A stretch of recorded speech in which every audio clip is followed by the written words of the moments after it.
मैं राजेंद्र शुक्ला ईश्वर की शपथ लेता हूँ कि मैं विधि द्वारा स्थापित भारत के संविधान के प्रति सच्ची श्रद्धा और निष्ठा रखूंगा। मैं भारत की प्रभुता और अखंडता अक्षुण्ण रखूंगा। मैं मध्य प्रदेश राज्य के मंत्री के रूप में अपने कर्तव्यों का श्रद्धापूर्वक और शुद्ध अंतःकरण से निर्वहन करूंगा तथा मैं भय या पक्षपात, अनुराग या द्वेष के बिना सभी प्रकार के लोगों के प्रति संविधान और विधि के अनुसार न्याय करूंगा। मैं विधानसभा चुनावों को लगभग 2 महीने शेष हैं, लेकिन इससे पहले मध्य प्रदेश की शिवराज सरकार ने बड़ा दांव खेलते हुए एक बार फिर से 3 नए मंत्री पद की घोषणा कर दी है और आज सुबह 8:45 बजे तीनों मंत्रियों ने पद और गोपनीयता की शपथ ली। इस समय हम मध्य प्रदेश के रीवा के संभागीय कार्यालय अटल कुंज में हैं और यहाँ पर आज जश्न का माहौल है, क्योंकि विंध्य क्षेत्र से कद्दावर नेता राजेंद्र शुक्ला एक बार फिर से मंत्री बनाए गए हैं। लेकिन लगभग 1200 दिनों के बाद राजेंद्र शुक्ला को महज 1000 घंटे यानी 1 महीने या 1.5 महीने के लिए मंत्री पद क्यों दिया गया है, ये भी अब चर्चा का विषय बन चुका है। जहां कांग्रेस इसके पीछे राजनीति और क्षेत्रीय समीकरण, जातीय समीकरणों को साधने की बात कह रही है, वहीं भारतीय जनता पार्टी का कहना है कि यह सरकार का काम है, हम पर्याप्त प्रतिनिधित्व देना चाहते हैं और इस विषय पर भारतीय जनता पार्टी लगभग ऐसे जवाब दे रही है जो नैतिकता के आधार पर खत्म होते हैं। लेकिन इसके पीछे का जो बड़ा कारण है वो राजनीतिक विश्लेषक कुछ अलग ही बता रहे हैं। दरअसल जब मध्य प्रदेश में 2018 में चुनाव हुए थे, उस समय विंध्य क्षेत्र में एक बड़ा जनादेश भारतीय जनता पार्टी के पक्ष में गया था, जबकि अलग मध्य प्रदेश के अलग अलग हिस्सों में कांग्रेस पार्टी ने बढ़त बनाई थी। कमलनाथ की सरकार बनी थी और बाद में जब ज्योतिरादित्य सिंधिया के 32 विधायकों के चलते एक बार फिर से शिवराज सरकार काबिज हुई, तब रीवा को उस तरह का प्रतिनिधित्व नहीं दिया गया जैसा कि यहाँ जनादेश मिला था। 8 में से 8 सीटें भारतीय जनता पार्टी की झोली में गई थी, लेकिन जैसे तैसे करके एक विधानसभा अध्यक्ष का पद ही रीवा के लिए दिया गया। यहाँ के कद्दावर मंत्री जो पहले ही कार्यकाल से मंत्री पद संभाल रहे थे, ऐसे राजेंद्र शुक्ला को मंत्री परिषद से बाहर रखा गया था, जिसके बाद यहाँ एक उपेक्षा के शिकार की बातें की जा रही थी। कांग्रेस हो या बीजेपी, सभी यही बातें कर रहे थे कि जिस तरह से भारतीय जनता पार्टी को यहाँ के लोगों ने अपना जनादेश दिया है, उसके आधार पर हमें अब प्रतिनिधित्व भी मिलना चाहिए। ऐसे मौके पर जबकि ये कहा जा रहा है कि विंध्य क्षेत्र में भाजपा का सर्वे ठीक नहीं है, तब एक बार फिर से विंध्य को साधने के लिए राजेंद्र शुक्ला याद आए और उन्हें मंत्री पद से सुशोभित कराया गया है। आज जो 3 नए मंत्री बनाए गए हैं, उसमें जो प्रमुख नाम है वो विंध्य क्षेत्र से राजेंद्र शुक्ला का है। इसके अलावा बालाघाट के गौरीशंकर बिसेन है और लोधी समाज के बड़े नेता के तौर पर जिन्हें प्रोजेक्ट किया जा रहा है, राहुल लोधी, उन्हें भी राज्य मंत्री बनाया गया है। राहुल लोधी उमा भारती जो कि पूर्व मुख्यमंत्री रह चुकी हैं और भारतीय जनता पार्टी की कद्दावर नेता हैं, उनके भतीजे हैं। राजेंद्र शुक्ला को लेकर तरह तरह की चर्चाएं हैं। एक बेहद धीर गंभीर व्यक्तित्व के छवि वाले नेता हैं और जब ये पूरा कार्यकाल हो रहा था, जब उन्हें मंत्री बनाया गया, फिर जब वो मंत्री नहीं रहे, तब भी उनके स्टेटमेंट में कभी कोई ऐसी असंतोष वाली बात कभी नहीं आई। महाकौशल और विंध्य को साधने के लिए जिस तरह से भारतीय जनता पार्टी ने ऐन वक्त पर यह कदम उठाया है, उसके कई राजनीतिक मायने हैं।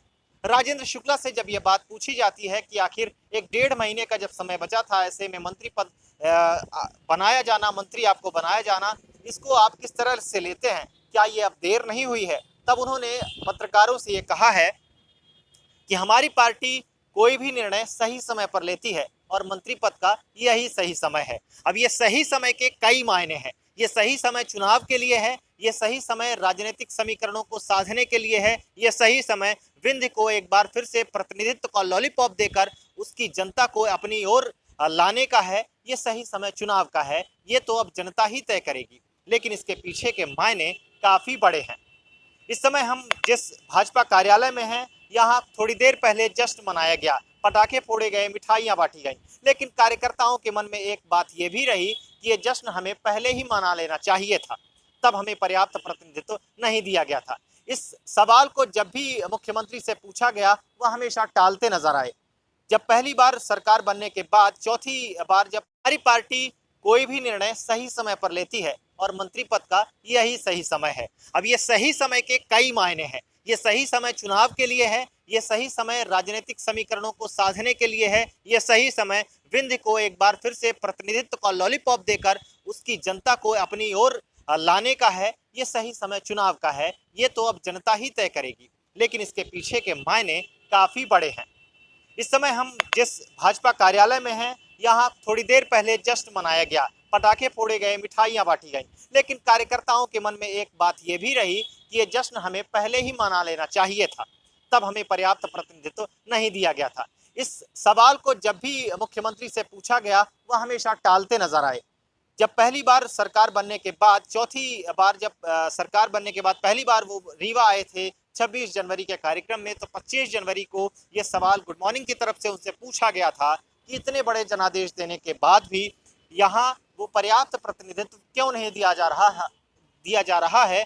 तब भी उन्होंने इस सवाल को लगभग टाल दिया था और दूसरी बड़ी घोषणाओं की बात करने लगे थे। लेकिन अब समय आया जब ऐसा लगा कि विंध्य को साधे बिना मध्य प्रदेश की राजनीति को साधा नहीं जा सकता है। यही कारण है कि विंध्य और महाकौशल, जिसमें जबलपुर और रीवा एक बड़े राजनीतिक केंद्र हैं, उसको साधने के लिए भारतीय जनता पार्टी ने ये बड़ा दांव खेला है। भारतीय जनता पार्टी के कुछ नेताओं में इसको लेकर संतोष भी है। जैसे जबलपुर के पूर्व मंत्री रहे अजय बिश्नोई ने इस पर बड़ा बयान दिया है। उन्होंने कहा है कि 10-12 मंत्री पद के दावेदार हैं, ऐसे में 2 या 3 लोगों के लिए 2 या 3 लोगों को मंत्री बना देना, ये दूसरे लोगों को उपेक्षा का शिकार बनाने जैसा है। इससे असंतोष पैदा होगा, जो कि चुनाव के वक्त ठीक नहीं है।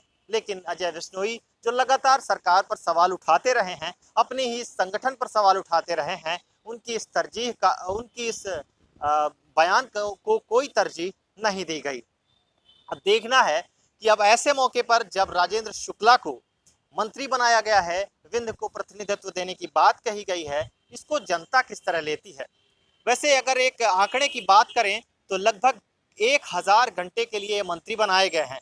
एक आदमी अगर 5 से 6 घंटे सोने में व्यतीत करता है तो लगभग 280 घंटे कोई भी व्यक्ति सोएगा और उसे काम करने के लिए या मंत्री पद भोगने के लिए केवल 720 घंटे ही बचेंगे। इन 720 घंटों में वो जनता के किस काम आएंगे, ये तो वक्त ही बताएगा। और इन 720 घंटे का हिसाब किताब जनता ईवीएम के बैलेट पर देगी, और जिसे दोनों ही पार्टियों को मानना होगा। वहीं दूसरी ओर अगर कांग्रेस पार्टी की बात करें तो कांग्रेस पार्टी इस मंत्री पद को बनाए जाने को लेकर तरह तरह की बातें कर रही है। सबसे बड़ा सवाल जो कांग्रेस की ओर से दागा जा रहा है तो वो ये है कि अब शिवराज सरकार में हड़कंप जैसी स्थिति है और उन्हें एन केन प्रकारेण सत्ता हासिल करने के लिए ये हथकंडे अपनाए जा रहे हैं। ऐसे में मंत्री पद बांटने का कोई बड़ा औचित्य समझ नहीं आता, जबकि चुनाव काफी नजदीक हैं, चुनाव दरवाजे पर हैं। बीजेपी की ओर से 39 प्रत्याशियों की घोषणा भी की जा चुकी है और ये मध्य प्रदेश के इतिहास में ऐसा पहली बार हो रहा है जबकि किसी पार्टी के द्वारा प्रत्याशियों की घोषणा की जा चुकी हो कुछ सीटों पर और उसके बावजूद मंत्री पद दिए जा रहे हो, बांटे जा रहे हो। अब ये तो जनता ही बताएगी। और इसी तरह की तमाम राजनीतिक खबरों के लिए आप गुड मॉर्निंग टीवी के साथ बने रहें। हम कोशिश करेंगे कि आपको बीजेपी और कांग्रेस के लोगों की बातें भी से लगातार अपडेट कराते रहें, उनके बड़े नेता क्या कहते हैं इन तमाम मुद्दों पर। तो हमारे साथ बने रहिए, अलग अलग इंटरव्यूज भी हम आपको दिखाते हैं और देखते रहें। हमसे राबता रहिए, हमसे संपर्क में रहिए। हम आपको तमाम राजनीतिक जो समीकरण बन रहे हैं, बिगड़ रहे हैं, उनकी जानकारी देते रहेंगे।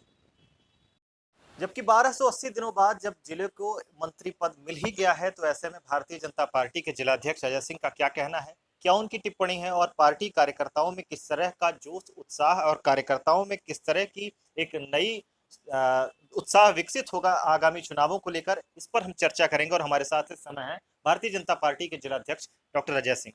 सर, मंत्री पद बना दिया गया है आखिरकार, तो क्या है पहली टिप्पणी आपकी?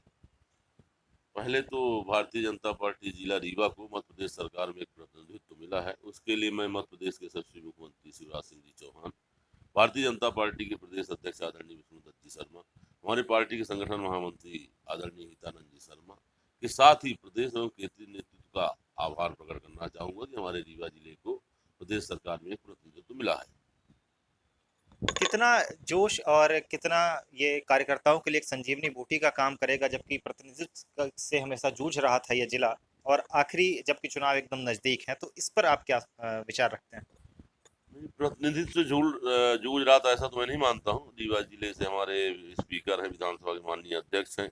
सतना से राम केलावन जी हैं, उमरिया से मीना सिंह जी हैं, अनूपपुर से बिसाहू लाल सिंह जी हैं, और 35 कुल मंत्री होने हैं तो 4-5 हमारे बिंद से ही हैं। फिर भी हमारे रीवा में 8 के 8 सीटें हमने दी थी, और 8 सीट जीतने के बाद अपेक्षा रहती है, उस अपेक्षा को आज पूरा किया है।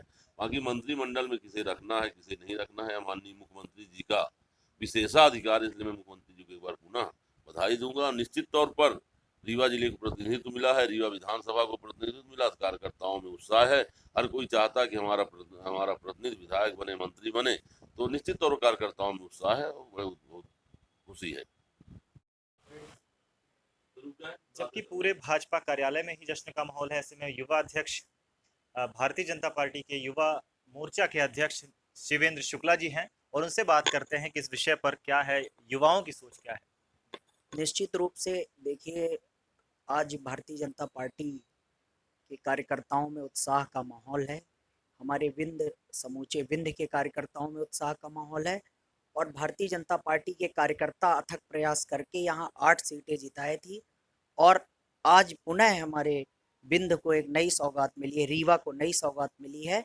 मध्य प्रदेश शासन में हमारे रीवा के यशस्वी विधायक राजेंद्र शुक्ल जी को अवसर मिला है। हम सभी कार्यकर्ताओं में उत्साह का माहौल है, और हम समूचे रीवा में फिर से 8 ये नारा के साथ गांव-गांव तक जाएंगे, बूथ-बूथ तक जाएंगे, और युवाओं को आगे लाकर और फिर से 8 की सीट दिलवाएंगे।